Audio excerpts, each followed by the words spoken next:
What's going on, guys? It's Adonis, and we're going to be talking about Dragon Ball Super Episode 7.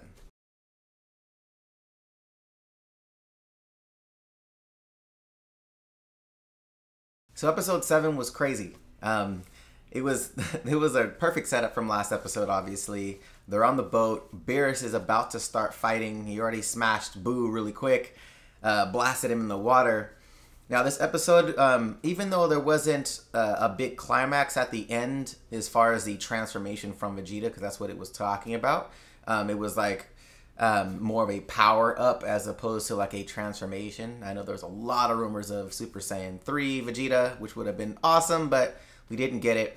But there was some differences from the actual manga that just released for Chapter 3 for Dragon Ball Super. In the manga, you had Gotenks actually go Super Saiyan 3. In this, he didn't even go Super Saiyan. So that was interesting. I thought that he would have done that for sure, but he didn't. So that was something that I thought was going to be consistent with the manga, but it isn't. Also, the manga had a mention of Champa.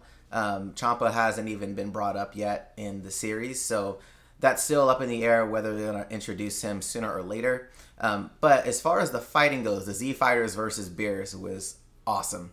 And I think this was probably one of those things where the different animation style you can start see as far as how it's playing into the characters' personalities. It's definitely reminiscent of newer animation styles as far as like their emotions that they have, as opposed to like the older animation styles of Dragon Ball Z where it was just kind of like two emotions, you know, anger and happy. This one, there's a lot more animation as far as their facials go. So it's interesting. It's, you know, obviously bringing Dragon Ball into the new generation of animation, but just more emotions. I like that a little bit more.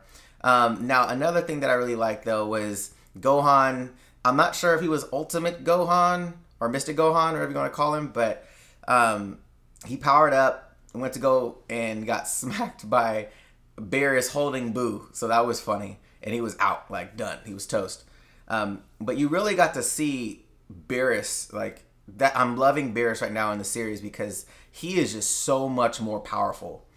In the movie, there was hopes of, you know, Goku being on par with Beerus, and you can just tell, like in this adaptation, they are nowhere near him.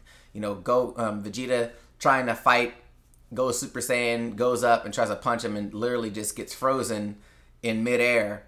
And Beerus is just like clowning this dude. So I really liked how Beerus is being portrayed so far in the series. I think that his whole personality, very menacing without being evil, which I like. So, you know, he's definitely not a villain, but you can tell like he's on a mission. He's a god of destruction, and he's not to be trifled with. So I really like that personality from him. But other than that, I mean, that was kind of the episode. It was basically them fighting Beerus and everybody understanding like this guy is not the guy to be messing with. Dende, though, I thought it was cool because since he is, the not the deity of Earth, but the, what's the word? What would be the right word for him? I guess the overseer of the planet. You know, I'm not sure if he has abilities to where he can sense God Ki, because he is that for the planet. And I'm not sure if that's something that only he can sense, but, you know, to see the fear on his face, I thought that was dope. And then you had Vegeta obviously terrified the entire episode. So for me though, I just felt like the tension of who Beerus is really building right now.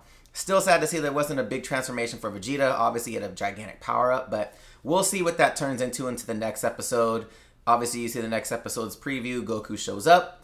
So we're going to see exactly what goes on when Goku actually turns Super Saiyan God and how this fight actually, you know, changes from the movie's fight. So, but what did you guys think? Did you guys think this episode was up to par? Do you think it was, you know, underwhelming because of the lack of a transformation from Vegeta, you know, given the title of the episode? Let me know down below. Thank you guys so much for watching. If you guys have any suggestions for new animes or new videos you would like me to cover, let me know down below in the comment section. Give the video a thumbs up. Subscribe to the channel if you haven't. Till next time, guys. See you later.